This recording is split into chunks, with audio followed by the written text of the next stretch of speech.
visita al Instituto de Progreso Latino supervisó uno de los programas de tecnología que busca llevar conocimientos de computación e Internet a los estudiantes. Como sabemos, Comcast se reconoce por respaldar otros programas que también tienen que ver con liderazgo, educación y servicio a la comunidad.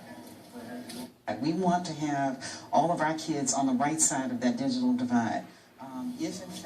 Queremos que todos los niños estén del lado correcto de la tecnología. Si están atrasados, eso da lugar a la pobreza, el crimen, y es muy importante para nosotros que las computadoras lleguen a manos de los jóvenes. Por cierto, uno de los más importantes programas de Comcast es Internet Essentials, que facilita la compra de computadoras y el acceso a Internet en hogares de escasos recursos. Por cierto, le cuento que Comcast es nuestra empresa matriz, pero para conocer más sobre el programa Internet Essentials, puede visitar telemundochicago.com. Ahí en pantalla tiene la información. Thank you, Comcast.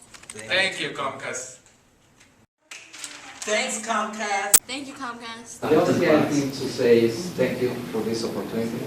In the name of my kids and myself, thank you very much for this. It's wonderful. I really appreciate it. Thank you.